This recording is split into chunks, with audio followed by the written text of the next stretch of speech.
Llevamos tiempo ya sin contactar con ella y nos da mucha alegría volver a verte. Juana, ¿qué tal? Buenas tardes, ¿cómo estás? Buenas tardes, sí, es verdad que llevamos mucho tiempo, no porque me falten invitaciones por vuestra parte, Desde luego. porque, bueno, tengo a Adolfo todas las semanas mandándome WhatsApp a los viernes, pero, bueno, para mí las tardes son un poquito complicadas porque la consulta está a tope y hay que estar para los pacientes, así que yo encantada de estar después de tanto tiempo aquí con vosotros. Es así, cuando se dé la posibilidad, pues nosotros encantados y te agradecemos mucho ese esfuerzo, que sé que estás a tope, tanto con tu trabajo, tanto terapias presenciales como virtuales. Así que, Sí. en fin, son tiempos complejos para profesionales sanitarios como, bueno, en este caso, como tú. Nos lanzamos a la pregunta del tirón, Juana, ¿cómo nos afectaría ese posible nuevo confinamiento? Bueno, en el caso de un probable, porque sí que tenemos que decirle a la población que no es nada seguro, pero creo que todos nos lo estamos como oliendo, ¿no? De todas formas, el ser humano necesita predecir las situaciones, por lo tanto nos estamos poniendo casi que en lo peor, por si llega, cómo saber cómo actuar, ¿no? Entonces, en el caso de este probable segundo confinamiento, pues lo malo es que se nos junta con que ahora mismo la situación sanitaria actual ha vuelto a empeorar, entonces las consecuencias se incrementan en mayor medida, sobre todo pues vuelve a aparecer la incertidumbre que ya vivimos en el primer confinamiento, pues de cuánto va a durar, si esto de verdad va a servir para algo, habiendo visto que después del primer confinamiento, pues evidentemente no nos ha ido del todo bien, si no estaríamos como estamos ahora. Por lo tanto, esa incertidumbre va a estar rondando en la cabeza de toda la población española. Y todas estas situaciones que generan incertidumbre son las que más alteraciones emocionales y más psicopatologías producen. Psicopatologías son enfermedades mentales o como ansiedad, estrés, nerviosismo, por llamarlo de alguna forma, ¿no? La incertidumbre de lo que podría ocurrir es realmente una de las causas que más nos estresa y que más nos afecta a todos los niveles, ¿no? Incluso a día de hoy seguimos teniendo, aunque no estemos encerrados en casa, a día de hoy seguimos teniendo esa incertidumbre porque no sabemos lo que va a ocurrir en un futuro, ¿no?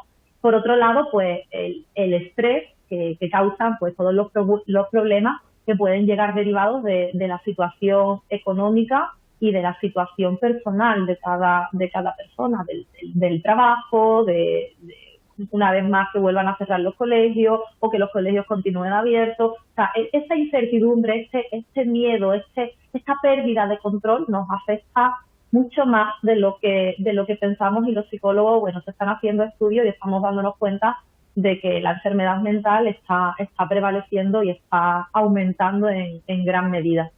Estamos viendo precisamente, mientras te escuchábamos, imágenes, Juana, de esta pasada primavera, esas calles de nuestra ciudad desiertas, ese confinamiento. A ver qué ocurre, ¿no? Como decías, no sabemos si será confinamiento como en domiciliario como la pasada primavera o de cualquier otro tipo. ¿Afectaría igual dependiendo del rango de edad, Juana? No, para nada, nada afecta igual. Date cuenta que todos somos distintos, tenemos distintas capacidades y distintas circunstancias sociales, laborales, psicológicas. Más el término resiliencia, que es un término muy de moda, es la capacidad que tenemos cada persona de enfrentarnos a las situaciones que nos generan estrés en nuestra vida. Y en parte es muy distinta en cada persona, ¿no? Es algo que se hereda de alguna forma, pero también es algo que vamos aprendiendo pues dependiendo de los baches y de las situaciones conflictivas que nos haya puesto por delante la vida, que hayamos sido capaces de superarla. Entonces, bueno, si no tenemos esa resiliencia, esa capacidad de adaptarnos a lo que nos rodea, pues las consecuencias para esas personas que carecen de esa parte de adaptación van a ser muchísimo más mayores que para una persona pues que en su día a día esté acostumbrado a recibir de alguna forma, a solventar todos los problemas que pueden derivar de su trabajo, de su familia. De cada persona va a tener una capacidad completamente diferente para afrontar estas situaciones. También es verdad que no es lo mismo de una familia que ya haya pasado o haya tenido familiares cercanos con coronavirus o incluso fallecimientos por coronavirus, que alguien que ni siquiera haya tenido, aunque lo estemos viendo en las noticias y todos estemos muy sensibles con el tema, y no es lo mismo, ¿no? Para una persona que sí que lo ha vivido de cerca, o para alguien que todavía no le ha llegado, y esperemos que no le llegue, y evidentemente no lo ha visto tan de cerca. Vamos a hablar ahora también de los menores. ¿Tienen los adultos mayor capacidad de adaptación que los niños, Juana? No necesariamente, no es cuestión de edad, ¿vale? En un segundo confinamiento, en el caso probable de un segundo confinamiento, los niños pequeños sí que podrían llegar a pasarlo peor, ¿vale? Pero bueno, como he dicho anteriormente, es un factor individual, depende de la capacidad de cada persona para adaptarse a cada situación y la capacidad familiar, ¿vale? Y aquí entra pues la economía de cada familia y cómo lo vivan. Sí es verdad que para los ancianos, para nuestros mayores, está siendo muy complicado, no porque sufran el encierro, porque desgraciadamente, como ya sabemos, hay muchas personas mayores que viven prácticamente un confinamiento eterno, ¿no? Pero bueno, ellos sí que son más vulnerables, tienen mayor temor al contagio y es bastante más complicado para ellos volver a gestionar otra vez y volver a pasar otra vez por la misma situación. O incluso peor, no es la misma, es un poquito más grave.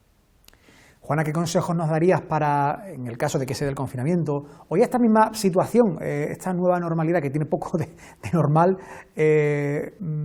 para huir de depresiones, angustias, ansiedad? ¿Qué consejos nos darías? ¿Cómo afrontar ese posible confinamiento y esta pandemia que se está alargando, esa situación que se alarga en exceso en el tiempo? Bueno, los psicólogos odiamos la palabra consejo, ¿no? Pero bueno, al final la gente la pide constantemente como si hubiese una píldora, es inevitable, yo lo sé. Como si hubiese una píldora mágica. Fíjate, creo que hablamos de esto en algún momento y bueno, todas las personas que han empezado a sufrir patologías a raíz del primer confinamiento que tuvimos, como trastorno obsesivo compulsivo de limpieza, de tener que estar lavándose las manos y los objetos constantemente, trastorno de ansiedad, depresión, insomnio. Realmente ya había una predisposición anterior a eso, por lo tanto la salud mental es importante, creo que lo estamos viendo, que ahora tenemos que cuidarnos a todos los niveles. Pero bueno, sí es verdad que podemos predecir un poco lo que va a ocurrir, por lo tanto, pues bueno, volver a seguir una rutina diaria donde no se pierdan los horarios y donde se mantengan pues actividades lúdicas, deportivas, que nos ayuden un poquito a distraer el foco de atención, ¿no? Y no estar todo el día pensando en la pandemia. En el caso de este segundo confinamiento, lo mejor para las personas que sufren estrés es ni ver ni leer en exceso, porque entiendo que tenemos que estar informados, noticias sobre el coronavirus. Ahora mismo, si ponemos la televisión, cogemos un periódico o encendemos la radio, lo primero que sale es cifras de muertos, cifras de infectados, ciudades que cierran, discusiones políticas, y está bien estar informados, pero no con un exceso de información, ¿vale? Porque sobre todo el estar constantemente ahí lo que va a hacer es generarnos una mayor incertidumbre y bueno, también hay noticias falsas, las fake news, como bien sabemos, sino porque, bueno, todo habla de lo mismo y es importante limitar un poco de tiempo a eso, sin embargo, salirnos de esa fuente de estrés, ¿no? Y disminuir todo ese tiempo que le dedicamos a este tipo de información. Y por supuesto, pues bueno, alimentarnos bien, aunque estemos en casa, no es necesario hacer bizcochos todos los días y hartarnos de azúcar, porque además fue lo que se hizo en el primer confinamiento. No, todo lo contrario. Fíjate, Internet ha cogido, si ya Internet tenía peso en nuestras vidas, pues ahora tiene muchísimo más peso, ¿no? A mí estoy trabajando un 70% online, me llevo todo el día delante de una pantalla, y 30% presencial. Y ahora mismo, pues bueno, podemos hacer yoga, podemos hacer pilates, podemos contratar un entrenador personal o descargarnos cualquier vídeo en YouTube para poder hacer ejercicio y bueno, podemos aprovechar todo eso, leernos todos esos libros que teníamos para leer.